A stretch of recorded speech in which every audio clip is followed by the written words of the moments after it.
bienvenue dans la pause fitness. Alors, ce podcast est réservé à ceux qui veulent améliorer leur nutrition, leur entraînement et aussi peut-être leur style de vie. Donc pour tous ceux qui me suivent depuis quelques temps déjà, vous pouvez me laisser une petite évaluation sur la plateforme de podcast de votre choix. C'est ce qui m'aide le plus. Allez, on démarre l'épisode.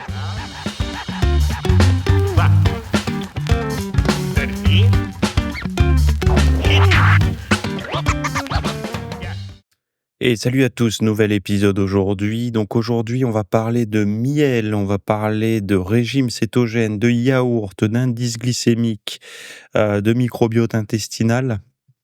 Mais avant de commencer, on va parler aussi rapidement des graisses saturées. Est-ce que c'est l'ennemi public numéro 1? Donc ça, c'est le sujet que je vous ai mis.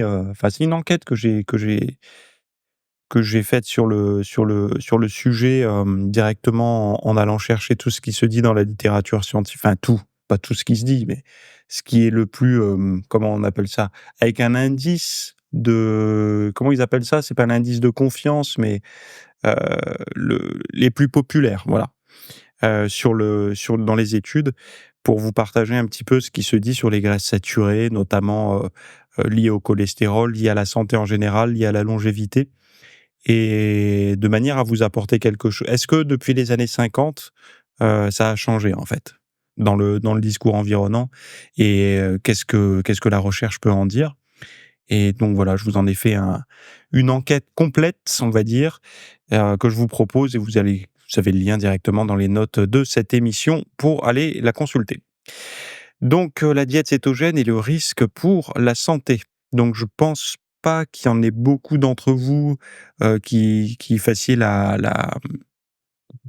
diète cétogène en mode réel. C'est-à-dire que vous la faites peut-être en mode, approximatif, c'est-à-dire que vous coupez les glucides, de type féculents et tout ça et par abus de langage, vous dites que vous faites une diète cétogène. Mais je pense pas qu'il y ait réellement de gens qui font la diète cétogène pure, surtout en pratiquant la musculation parce que ça donne pas des bons résultats. Pour la simple et bonne raison que la diète cétogène pure, c'est beaucoup de graisse, très moyennement des protéines, voire pas beaucoup et aucun glucide, le moins de glucides possible puisque, sinon ça ne fonctionne pas. L'état de cétose ne s'installe pas. Donc il y a très peu de personnes pratiquant la musculation qui font la vraie diète cétogène. Après, il y a peut-être des gens qui font des diètes, plus modestes, modérées en glucides, mais on ne peut pas dire que c'est une diète cétogène. Bon, la diète cétogène, il y aurait des risques pour la santé, on va voir un petit peu ce que ça dit là. Une étude de l'université de Bath, je sais pas comment on prononce, montre que la diète cétogène augmente le cholestérol et réduit les bactéries intestinales bénéfiques. Donc sur 53 adultes, ceux suivant cette diète ont vu leur taux de cholestérol, notamment le mauvais cholestérol, augmenter. Les bonnes bactéries, les bifidobacterium, qui aident à baisser le cholestérol, ont diminué également. Les participants ont perdu en moyenne 2,9 kg de graisse sans augmenter leur activité physique. Donc la diète cétogène a également réduit la tolérance au glucose, augmentant ainsi le risque de diabète de type 2 à long terme. Alors, la diète cétogène a également réduit la tolérance au glucose. Je comprends mieux. Voilà, ça c'est, clairement, vous allez avoir là comment dire? Des des grosses attaques sur la diète cétogène et cette étude a été publiée la semaine dernière, hein, donc ça se trouve, il y a déjà eu des choses qui sont sorties. Heu, elle est sortie la semaine dernière, donc oui, comme je vous dis, il y a déjà, je pense, des articles, au moins en américain, qui sont sortis sur le sujet. Hem, la piste de l'augmentation du cholestérol en mangeant, en fait, il faut vous dire une chose, c'est que le cholestérol alimentaire influence à hauteur de 20 le cholestérol, en fait, dans le cholestérol que vous retrouvez dans l'organisme, il est influencé à 20 par le cholestérol alimentaire et 80 par le corps, le foie, donc c'est l'organisme qui va produire, on va dire, qui va faire que le taux de cholestérol il a plus 80 de chances d'orienter le cholestérol, par rapport à l'alimentation à hauteur de 20 quoi. Et contrairement à, j'en parle là dans l'enquête que j'ai pu faire ce week-end, mais c'est vrai qu'on parle beaucoup des graisses et très peu des sucres, mais surtout des aliments transformés et ultra transformés. Moi, ça m'étonne pas que la diète cétogène, si vous voulez, elle augmente le cholestérol, et qu'elle réduit les bactéries intestinales parce que quand on observe la manière dont les gens font la vraie diète cétogène, on se roule par terre, quoi. En fait, ça n'est pas du tout une diète santé quand on observe les gens faire. C'est-à-dire qu'il y en a qui vont se dire: «Ah mais ça doit être triste», mais la vérité, c'est que les gens, quand ils basculent en diète cétogène, ils vont manger du beurre, ils vont manger du bacon. En fait, ils vont pas faire attention à la source, enfin, pas faire attention, pas tout je veux pas mettre tout le monde dans le même panier, mais ils vont manger une quantité de graisse dont ils pourraient se passer, sous prétexte qu'ils sont en diète cétogène. Donc typiquement les graisses de friture, les comment dire? Les graisses du bacon, manger des œufs à volonté et tout ça, ou des viandes très grasses et tout. Sous prétexte qu'ils sont en diète cétogène, pour eux, c'est pardonnable, c'est excusable et au contraire, c'est même bénéfique. Et moi, je pense que c'est là où il y en a beaucoup qui se trompent par rapport à la diète cétogène. Toute diète qui fonctionne et qui est bonne pour la santé est toujours une diète où les aliments qui ont bon goût, malheureusement, ne sont pas forcément les bienvenus. Et c'est pour ça qu'on peut très largement faire une diète, heu, riche en graisses, mais très pauvre en glucides et modeste en protéines. Alors pour ceux qui veulent faire ça, hein, moi ce ne sera pas mon cas. Faire ce genre de diète, mais en ne consommant que des graisses saines. Alors ça ne veut pas dire que vous aurez pas, des plus de graisses que la moyenne, mais au moins les graisses que vous allez consommer, ça sera, des oméga 3, des oméga 3, des polyinsaturés, monoinsaturés. Ça sera ça sera pas des saturés ou ça sera peu de saturés et j'espère, très, très peu, voire aucun transsaturé. Mais bref, pourquoi je raconte ça? Parce que c'est vrai que si vous tapez par exemple sur Pinterest ou sur, n'importe où vous allez, vous tapez recette ou recipe, si vous voulez écrire en anglais, heu, le keto diet, des choses comme ça, vous tapez sur les moteurs de recherche, vous allez voir que ces régimes-là sont très, très, très souvent avec des aliments, heu, très riches en graisse. Alors moi, je m'en fous, hein, chacun fait ce qu'il veut. Moi, si on me mettait un couteau sous la gorge et qu'on me disait, «Tu pas le choix, tu dois manger que du pain blanc, ou des graisses saturées», moi, je préfère choisir les graisses saturées. Enfin, en tout cas, la viande grasse et tout. C'est personnel parce que dans mon passif, ça a eu un rôle plus fort sur ma santé, en tout cas, sur mon tour de taille et automatiquement sur ma santé puisqu'on sait que c'est lié avec ça. Mais bon, heureusement, ce choix ne s'impose pas à moi et j'ai le luxe de pouvoir, manger des graisses saines, manger des aliments, on va dire que je me contrôle.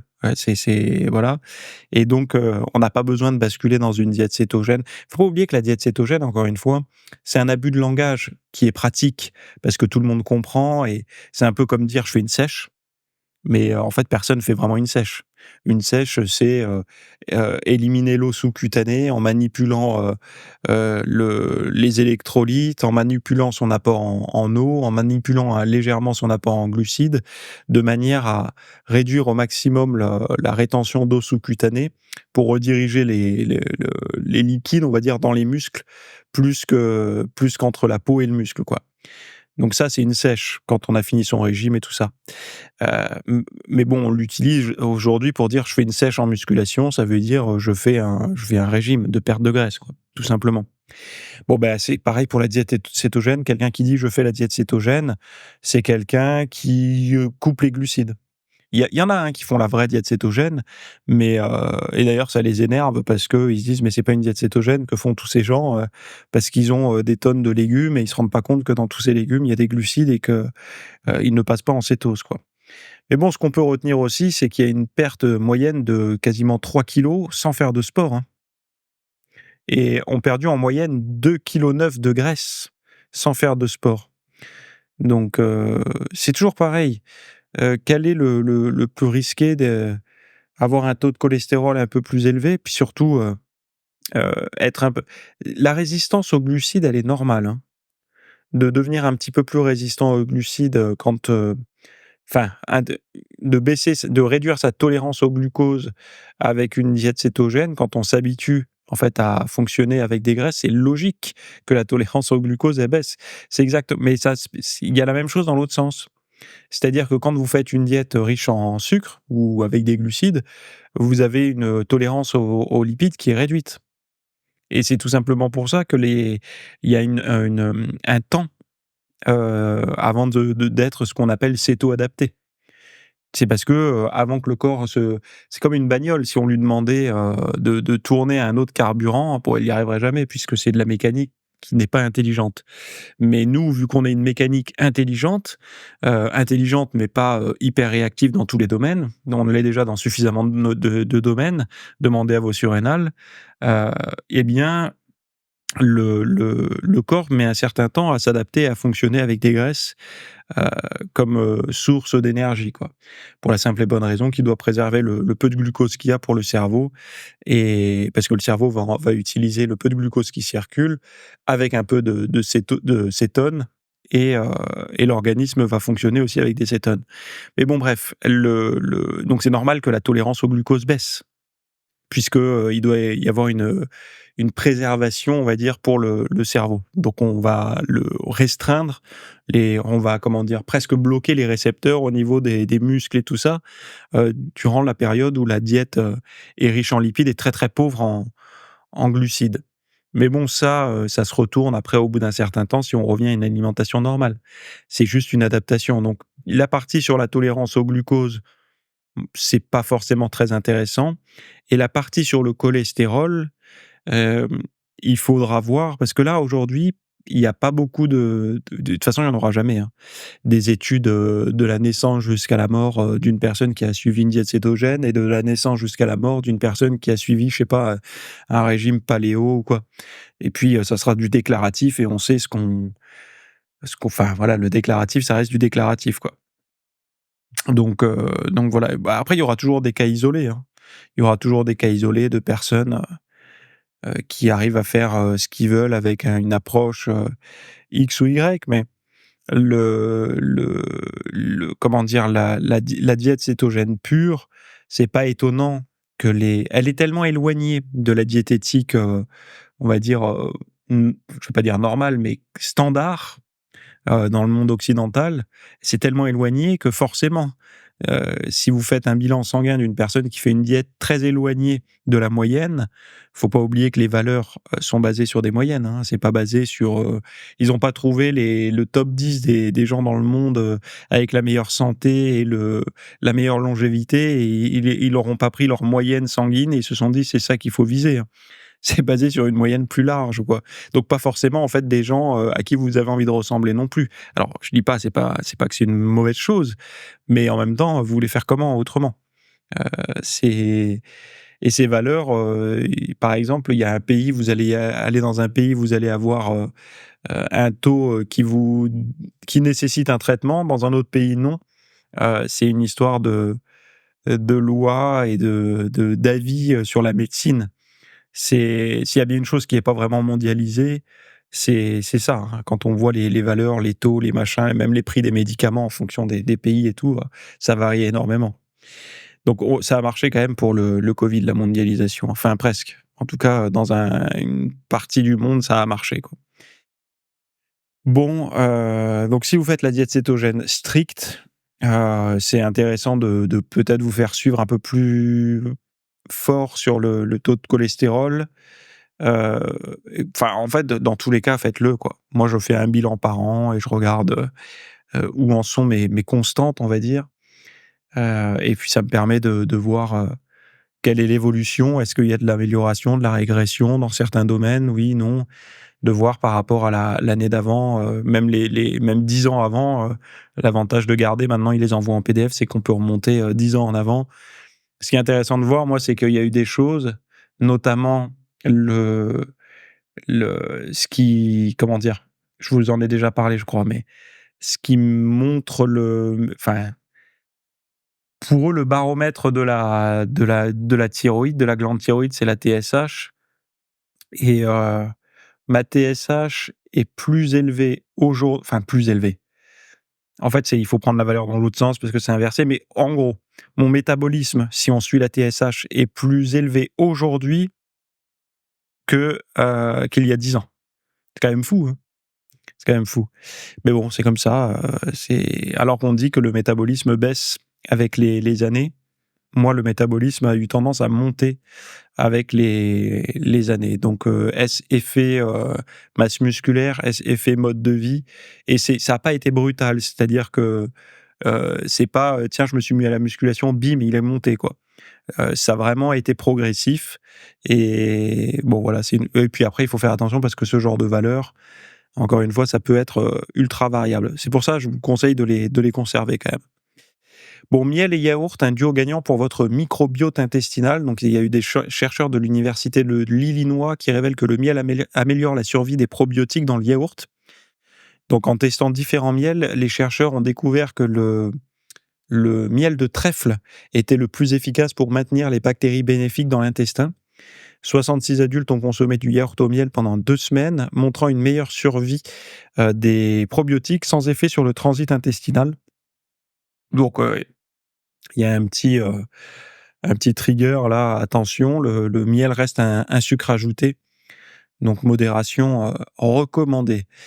Bon, je pense que s'il y a bien une chose où beaucoup de personnes se font avoir, c'est bien le miel. Les gens, souvent, ils achètent du miel en se disant: «C'est sain, ça vient de la nature et tout», le miel, il y a souvent des miels qui sont enrichis en fructose et tout ça, qui ne sont plus des miels naturels, donc qui sont des miels, transformés, en fait, hein. Mais ils ont le droit d'être mis dans le même rayon que ceux qui ne le sont pas et donc du coup, ils se retrouvent à manger, du sucre quoi, du sirop presque, hein. Donc ça non. Par contre, du miel, naturel, bio, tout ce que vous voulez, vous allez payer ça cher, hein, évidemment. Heu, Ça me semble peut-être plus intéressant et d'en mettre beaucoup moins, quoi. C'est vrai que si vous mettez, je sais pas moi, un quart de cuillère à café dans votre yaourt, riche en probiotiques, si vous faites vos propres yaourts, de temps en temps, ça pourrait être bien. Alors, pourquoi et comment ils ont montré ça? C'est parce que c'est vrai que dans la bouche, on a des killers de bactéries, hein, tout simplement. On a des enzymes qui viennent un petit peu et heureusement, qui viennent détruire une partie des choses, qui pourraient être toxiques après dans le corps et certains probiotiques contenus dans les yaourts subissent, la guerre de ces enzymes et donc il y a une partie de ces probiotiques ne se retrouveront pas, dans votre intestin pour le coloniser et donc vous mettre en santé. Et le fait d'apporter un petit peu de miel à votre yaourt, par exemple, si c'est le matin au petit déjeuner, alors ça veut pas dire, encore une fois, qu'il faut tomber dans le pot de miel, mais je sais pas, d'en mettre une demi-cuillère à café, tout dépend de votre tolérance, tout dépend de la teneur en sucre de votre journée.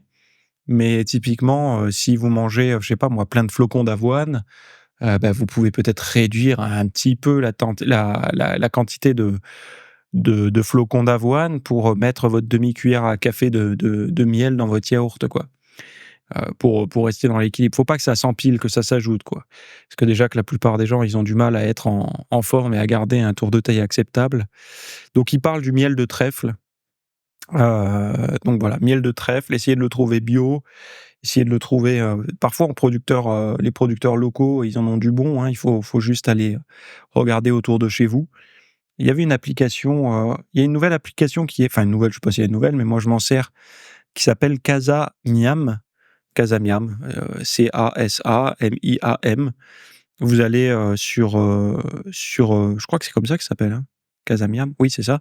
Vous allez sur votre Apple Store, votre store préféré là et vous tapez ça et vous trouverez logiquement, enfin s'il y en a, des producteurs locaux autour de chez vous et voilà quoi. Il y en a d'autres, hein, il y a un site du gouvernement aussi, je sais plus comment ça s'appelle, mais si vous tapez, producteurs, locaux, sur Google, je l'ai partagé là dans ma newsletter, VIP, vendredi, des petites astuces. Voilà, voilà, donc un peu de miel dans vos yaourts et ça protégera un peu, alors moi je fais mes yaourts, maison. Parfois je prends les probiotiques, des vrais probiotiques, hein. Parfois je prends les sachets, de probiotiques, enfin de probiotiques de souche, qu'ils proposent pour les yaourts, mais ceux-là, quand on regarde la composition, c'est vraiment pas terrible, quoi. C'est vraiment du bas, bas, bas, bas de gamme. Mieux vaut aller prendre ces probiotiques. Alors, j'avais essayé avec certains probiotiques que j'avais achetés dans le commerce. Je me suis dit: «Tiens, je vais prendre ces probiotiques-là». Les yaourts ont pas monté du tout, du tout, du tout. Donc, soit il y avait pas du tout de probiotiques, soit tout était mort là-dedans. J'ai tout balancé, alors qu'avec d'autres, ça marche très bien. Donc, pour rappel, faire ces yaourts avec des probiotiques, c'est comme avec les sachets, vous savez, les sachets Alza, là, spécial préparation pour yaourt. Sauf qu'à la place, vous mettez 6 gélules de vos probiotiques que vous consommez. Vous regardez, il y a plein de recettes sur Internet, hein, c'est pas moi qui l'invente. Et du coup, ça vous fait des yaourts aux probiotiques. Je sais que Gundil en avait parlé il y a quelque temps. C'est une certaine logistique, il faut avoir sa petite yaourtière et puis en garder toujours un pour relancer une tournée, en fait, hein, à chaque fois. Et ça, il y a un côté économique à la quantité de probiotiques utilisés, puisque logiquement, elles sont censées se multiplier et donc vous avez une économie. Voilà. Bon. D'ailleurs, j'ai fait une petite boulette là dans une des vidéos. Je sais pas si c'est une vidéo qui va sortir ou qui est sortie, parce que j'ai un peu d'avance là-dessus. Mais une vidéo sur les à un moment donné, je parle des douleurs quand la pression atmosphérique change. Alors, faut pas oublier que ce sont des hypothèses, ça, hein, c'est pas ça l'erreur, hein. Tout ça, ce sont des hypothèses. Il y en a qui le prennent comme vérité. Je vous le dis tout de suite, hein, ni la recherche ne le sait, ni les gens qui disent le savoir. Il y a pas de, pour l'instant, ce sont des hypothèses. Mais j'expliquais que en fait, plus la pression est quand il fait beau, ou la pression atmosphérique, souvent, elle est plus forte. On a moins de douleur que quand il va pleuvoir et que la pression atmosphérique est plus basse. Il y a comme une décompression au niveau des articulations. Et cette décompression, moi, j'aimais aussi l'hypothèse que les articulations n'aiment pas être trop décompressées quand on a certaines douleurs, parce que justement, ça peut venir en contact des tissus. Mais il y a aussi s'ajoute à ça l'hypothèse des tissus enfin, avec une pression plus basse qui du coup, se dilaterait, en fait, hein. Et cette dilatation des tissus viendrait en contact des zones inflammatoires au niveau des articulations et rendrait les articulations plus douloureuses. Donc moi, je pense pas que ça soit l'un ou l'autre. J'imagine, dans l'hypothèse, que les deux pourraient aller ensemble, quoi, en fait, hein. Donc voilà, c'est juste un petit erratum, parce que je sens qu'il y a des gens qui vont pas comprendre la logique que j'ai expliquée. Donc, s'ils écoutent ce podcast, ils comprendront au moment de l'écoute de la vidéo. Donc, c'est un erratum pour dans le futur, en fait, puisque la vidéo n'est certainement pas encore sortie. Ce sera une vidéo du jeudi, il me semble. Donc, bref, mieux manger avec le nouvel indice glycémique. Alors, vous allez me dire, mais ça veut dire quoi, le nouvel indice glycémique? On connaît l'index glycémique, les indices glycémiques depuis des années. Il n'y a rien de nouveau là-dedans. Tu nous ressors un truc d'il y a... Oui. En fait, vous avez l'impression que c'est vieux, et vous avez raison. Vous avez l'impression que c'est démodé, et vous avez raison. Mais dans notre petit monde du fitness, ou de la santé nutritionnelle, ou tout ce que vous voulez, autour de vous, appelez votre oncle ou votre tante et demandez-lui quel était l'index glycémique des glucides qu'il a consommé à midi. À mon avis, vous allez mettre en erreur 404.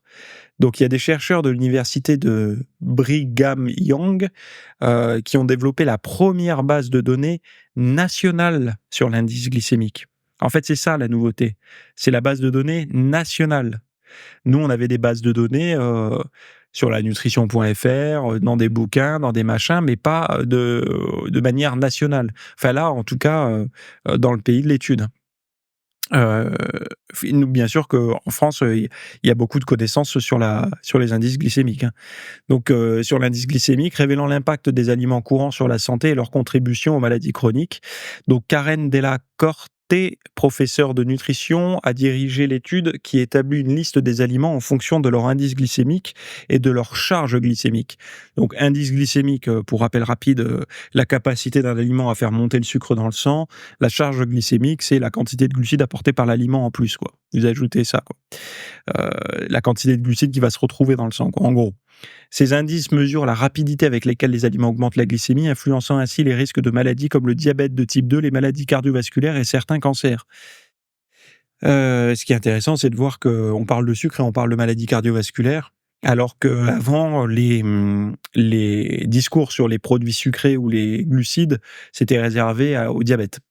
Donc l'étude basée sur l'analyse de près de 10 000 aliments grâce à l'intelligence artificielle souligne l'importance de privilégier les glucides à faible indice glycémique. Heureusement qu'on n'a pas attendu l'intelligence artificielle pour le savoir. Ceux-ci présents dans les grains entiers, les légumineuses, le riz brun ou sauvage et les légumes non amidonnés libèrent le glucose lentement dans le sang, évitant les pics de glycémie. Donc tout ça, je vous apprends rien en fait, hein. Je fais que lire ce qui a été la nouveauté, c'est juste la base nationale, hein. Le rapport révèle que les boissons gazeuses, le pain blanc, le riz et le jus de fruits sont parmi les principaux contributeurs de charge glycémique dans l'alimentation américaine. Donc déjà, c'est aux États-Unis, hein. Heu, mais j'ai l'impression qu'ils découvrent des choses et que, c'est pour ça que les gens étaient obèses jusqu'à aujourd'hui parce qu'ils savaient pas ça et que là, à partir de demain, ça ira mieux. Donc, Della Corte note que l'éducation et le revenu influencent les choix alimentaires. Les personnes plus âgées, plus éduquées, ayant un revenu plus élevé, optent pour des aliments à faible indice glycémique. Les hommes, en général, consomment des aliments à indice glycémique plus bas que les femmes, tandis que les adultes noirs ont les indices glycémiques les plus élevés. Alors, la différence homme-femme, ça m'étonne pas puisqu'on le verra c'est plus fréquent de voir un mec viandard et une femme qui n'aime pas trop la viande, notamment la viande rouge et vous verrez plus souvent un homme ne pas prendre de dessert au restaurant qu'une femme sauter le dessert au restaurant.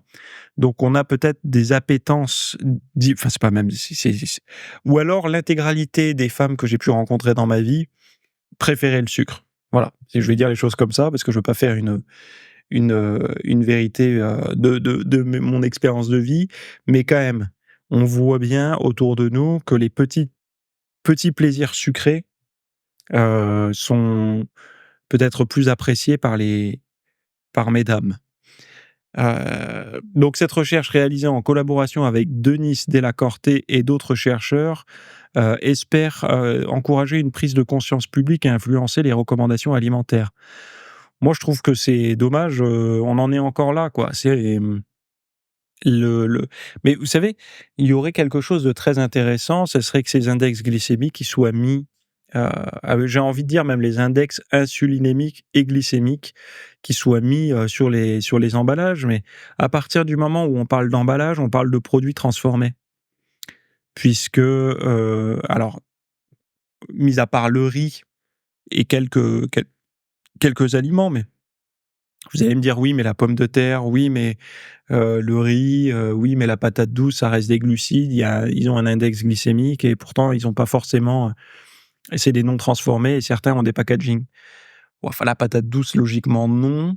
La pomme de terre, non plus et à la limite, je suis d'accord pour le riz, si on le prend encore en paquet, quoi, si on le prend pas au distributeur.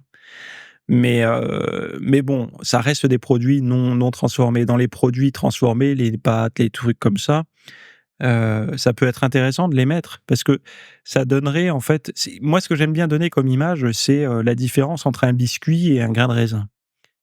Ouais, on va dire, 3 grains de raisin et un biscuit.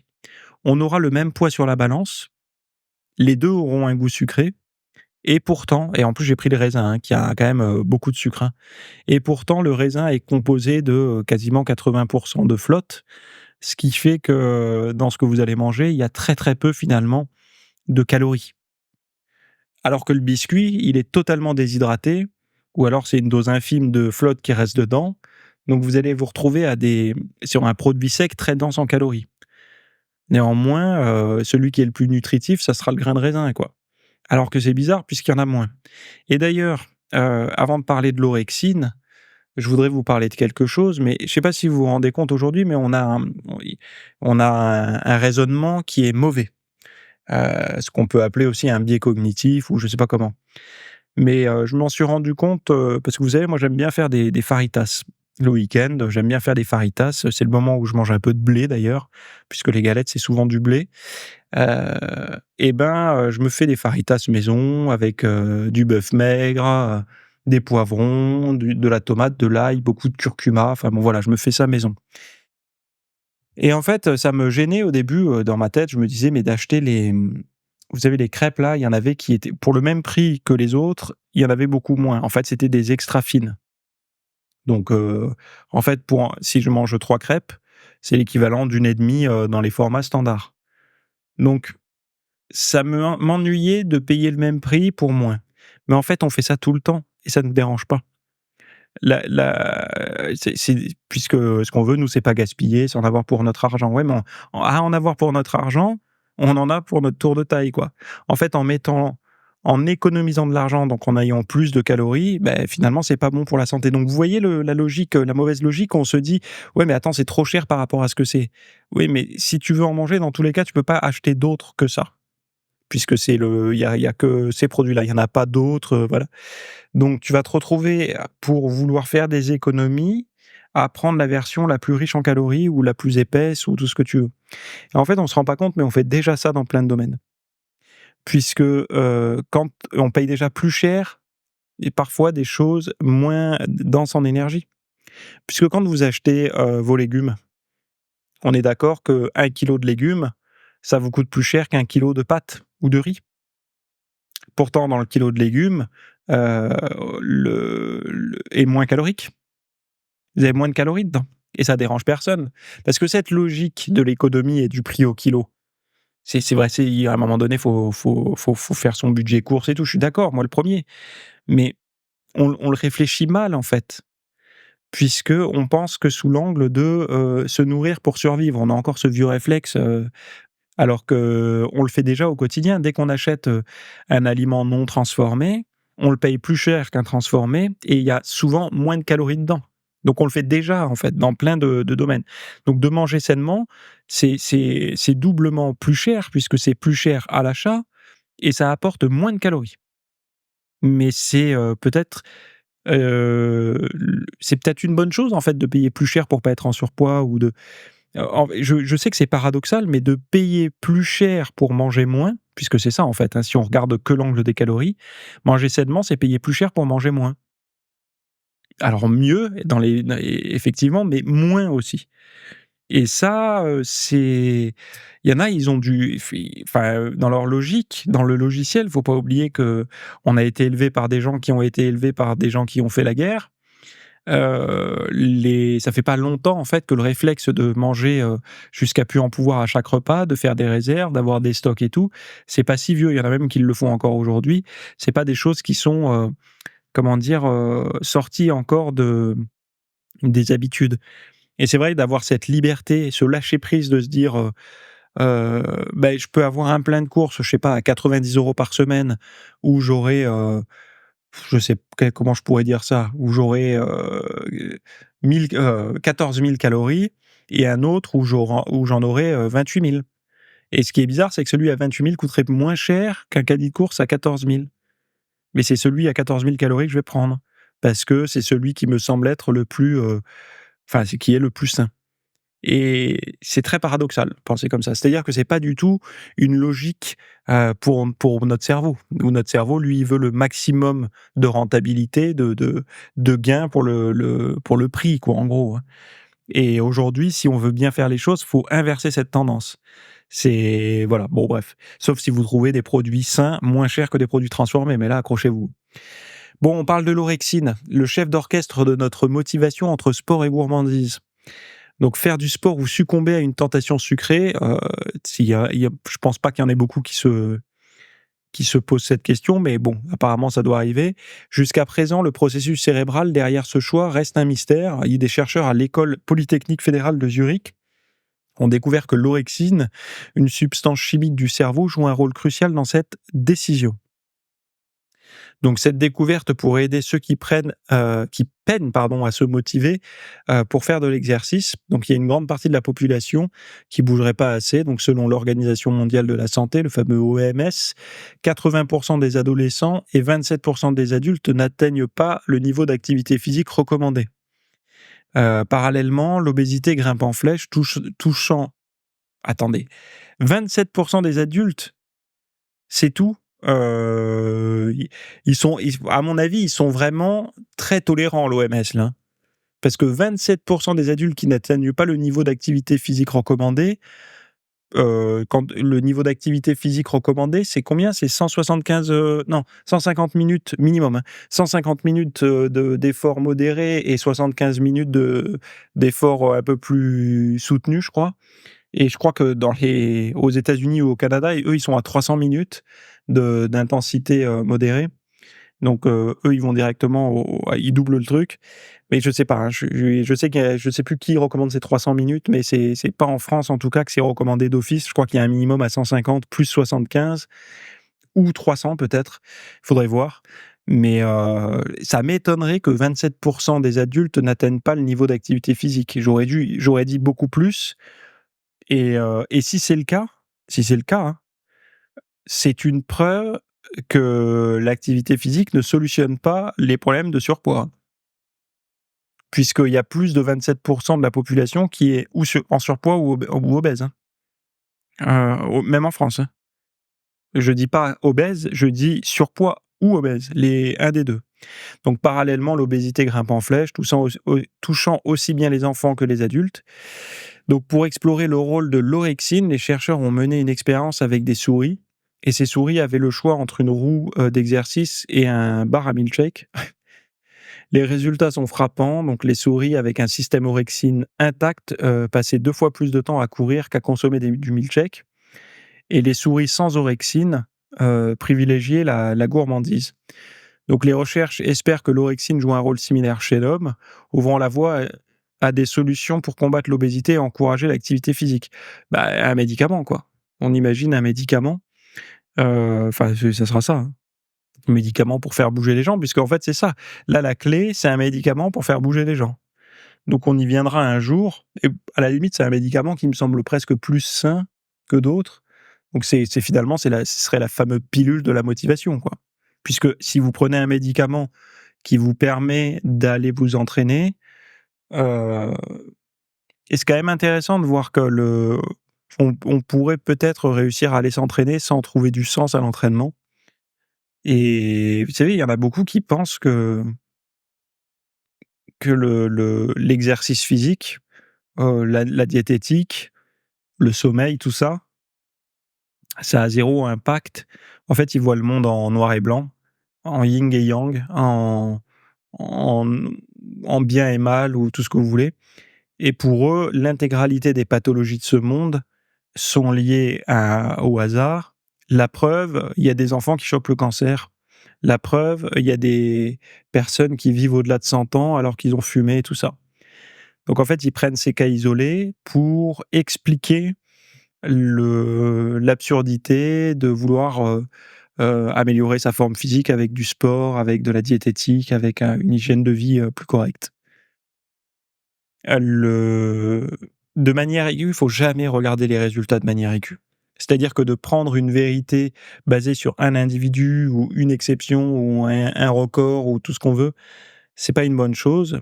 Mieux vaut toujours regarder, heu, une balance en fait, hein, une tendance. Il y a toujours l'aiguille, quand vous comparez 2 choses, elle va souvent pencher d'un côté ou de l'autre. C'est le cas par exemple pour les gens qui mangent plus sainement. Par rapport à des gens qui ne font pas du tout attention à leur diététique, la balance, ce sera pas, du noir au blanc, mais ça sera légèrement mieux pour ceux qui mangent plus sainement.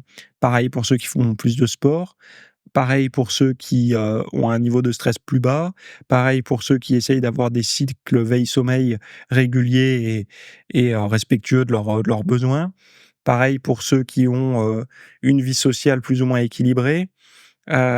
Et tout ça, en fait, en additionnant ça, on la personne prend une direction un peu mieux, ce qui ne la rend pas immortelle, en fait. Et c'est ça le piège dans lequel tombent beaucoup de personnes, souvent au début d'ailleurs de bons comportements ou des personnes qui switchent souvent tiens, je fais cette diète, puis celle-là, puis à chaque fois, en fait, ils voient ça comme une nouvelle religion, un nouveau sauveur, quoi, parce que le temps passe et que on a envie de se rassurer. Mais, l'acceptation, c'est qu'on va tous partir et peut-être d'un truc qui sera, pas forcément, compatible avec notre mode de vie, quoi. Il y aura peut-être de la frustration de se dire: «Et pourtant j'ai tout fait bien et ça me tombe dessus». C'est pas agréable, surtout à y penser quand on est jeune, mais c'est une possibilité. On a vu des gens, aussi, puisqu'on peut prendre des cas isolés, aussi dans ce sens-là, des gens partir, donc ça peut arriver. On a vu des gens, très sportifs et tout qui partaient. Alors les plus inquiets et les plus, phobiques de la mort vous diront, «Oui, mais on n'était pas dans son quotidien» ou peut-être qu'il faisait ci, peut-être qu'il faisait ça. Mais la réalité, c'est que peut-être qu'il faisait tout bien et qu'il est parti quand même ou elle est partie quand même trop tôt. Et ça, c'est justement les choses les plus difficiles à accepter dans la vie, hein. C'est pas pour rien que la philosophie existe. C'est pour, essayer d'alléger un peu ces souffrances-là. En tout cas, de manière, par en lisant, en essayant de comprendre un peu les choses. Enfin de comprendre, de parce que je pense pas que même aujourd'hui avec les années de philosophie, je pense pas qu'il y en ait un seul qui ait réussi à se rassurer de la mort, des autres, de soi, de toutes ces choses-là. On peut peut-être alléger un peu, mais l'alléger totalement, ça m'étonnerait. Mais bon bref, les chercheurs espèrent que l'orexine jouera un rôle similaire chez l'homme et tout ça, parce que là, c'était chez les souris. On on se dit que c'est une pilule finalement de l'entraînement qui pourrait peut-être arriver à un moment donné et là, tous les boosters de l'entraînement, ça sera fini, quoi. Imaginez, vous êtes dans votre canapé, installé devant Netflix ou devant la PlayStation ou je sais pas, en train de faire des mots croisés, peu importe. Vous savez l'état dans lequel on se trouve quand on est dans le canapé? Le canapé appelle, le comportement de canapé, c'est-à-dire un comportement moelleux, les gestes sont faits sans violence. On sent que tout se met en mode, ne pas déranger, quoi. Et là, vous prendriez, je sais pas, un cachet, une pilule de la couleur que vous voulez et tout d'un coup, vous aurez un désir, mais immense de vous entraîner, d'éteindre la télé et pour aller souffrir en plein air ou dans votre home gym ou à la salle de sport. Bon, si vous inventez ça, Heu, la problématique, c'est que, est-ce que ça peut être dirigé que vers le sport? Est-ce que ces gens-là vont pas se réveiller aussi, sortir du canapé pour accomplir des carrières majestueuses, et avoir la motivation de faire, tout ce qu'ils ont envie de faire depuis des années? Un peu la pilule du film qui était sorti dans les dé je crois que c'était en 2005, enfin je sais plus d'ailleurs, avec le gars aux yeux bleus là, Limitless, avec sa fameuse pilule. Bon, qui existe plus ou moins, hein, puisque ceux qui se gavent de Ritaline là, les trucs des gens qui ont le TDAH. D'ailleurs, on en parlait hier, mais s'il y a autant de gens diagnostiqués TDAH, c'est peut-être, qu'il y a autant c'est un peu comme, vous savez, les gens qui disent: «J'avais des problèmes de testostérone, donc je suis sous remplacement thérapie» et les mecs, ils sont énormes parce qu'ils avaient trop peu de testo et du coup, ils sont énormes parce qu'ils ont remis leur testo à la norme, mais ils sont énormes. Donc c'est-à-dire que nous, avec notre testo à la norme, on n'est pas énorme, mais eux, avec une testo juste à la norme, ils sont énormes. Donc il y a un truc que je pige pas, mais bon, visiblement, il y a des gens qui les croient. Tout ça pour dire que ces pilules de motivation, j'attends de voir parce que, si vous donnez de l'énergie à tout le monde, c'est un peu, comme dans les gens, «vis tes rêves», «deviens entrepreneur», tout ça, c'est bien, mais quand ils disent: «Tout le monde peut le faire, tout le monde a les capacités», ouais, mais en fait, si tout le monde le faisait, il y aurait plus de boulanger, il y aurait plus de paysagistes qui viennent tondre la pelouse, il y aurait plus d'électriciens qui viendraient, réparer quand il y a une coupure et donc c'est pas possible. Pour que la société tourne, il faut et des gens qui font des activités, et en salarié et en patron et enfin voilà, de tout. Donc on voit bien que cette logique de tout le monde peut réussir, tout le monde peut, mais déjà tout le monde peut, mais tout le monde veut pas et en plus, moi je pense pas que tout le monde peut. Il y a des gens qui ont voulu pendant toute leur vie et qui n'ont pas réussi. Et il y en a qui vont vous dire: «Ah mais il voulait pas vraiment». Bah si, je pense qu'en fait, quand il se couchait, il rêvait d'y arriver, mais il y est jamais arrivé. Il en rêvait, il avait l'image qu'il se voyait avec de l'énergie et tout ça, puis le matin, quand il se réveillait ou dans la journée, l'énergie n'était plus là. Comme s'il y avait un truc qui l'aimantait à l'inverse du sens qu'il voulait donner, quoi. Donc là, est-ce que psychanalyse? Est-ce que je sais pas? Est-ce qu'il aurait fallu qu'il réfléchisse sur sa vie? Mais on voit bien qu'il y a des gens qui l'ont voulu et qui n'ont pas pu. Je pense pas qu'il y ait beaucoup de gens qui veulent avoir un gros bide. C'est pas désiré ça. Ils veulent pas l'avoir. Ils veulent avoir un donc c'est si tu veux, tu peux, ces gens-là veulent avoir des abdos, mais ils peuvent pas. Et ce peut pas, il faut réussir à le comprendre comme, il y a chimiquement, en fait, dans leur tête, ils ont l'élan de motivation n'existe pas, ou il est jamais assez fort. Et je sais que c'est pas très motivant comme discours, hein, mais si on observe un peu autour de nous, il y a quand même, il y a plus de gens qui n'y arrivent pas que de gens qui y arrivent, hein. Au moins dans le monde du sport, hein, dans le monde de la forme physique. On a envie d'aider tout le monde. Quand on fait un travail comme moi, où on a envie que les gens heu, aspirent à être plus en forme, y arrivent à leur rythme et tout ça. Mais faut accepter qu'il y en a beaucoup qui, en le voulant, ne pourront pas. Parce que leur psychologie est faite d'une certaine façon, ou d'autres choses passeront avant, ou ils manqueront de vitalité et d'énergie, et du coup, ils resteront toute leur vie, à vouloir sans pouvoir. Bon, et c'est comme ça, hein. Bref, les graisses saturées, ennemi public numéro un. Est-ce que le discours a changé depuis les années 50? Oui, non, peut-être. Eh ben, allez voir le lien que je vous ai mis dans les notes de cet épisode, et vous aurez toute l'enquête que j'ai pu faire dessus. Voilà. Très bonne semaine à toutes et à tous. Bye bye. Merci d'avoir écouté cet épisode. Alors, avant de partir, j'avais juste quelque chose à vous partager. C'est vrai que vous avez peut-être des temps morts à meubler, que ce soit des temps de trajet dans les transports en commun, du cardio un petit peu long sur un tapis de course, ou alors tout simplement envie de remplacer les programmes que vous avez la soirée pour de l'apprentissage. Vous êtes peut-être adepte des émissions, des documentaires, des reportages, etc. Sauf que dans le monde de la musculation, de la nutrition, du développement, d'un mode de vie sain, etc., c'est un peu maigre en contenu dans les médias grand public. Et donc, ce que je vous propose, moi, personnellement, c'est d'aller faire un tour dans la bibliothèque alors, c'est un Netflix version fitness privée, qui vous coûtera moins cher qu'un lavage auto au rouleau par mois. Et là, vous avez vraiment tous les sujets. Alors, c'est plein de cours que je propose. Il y en a déjà plus de 300.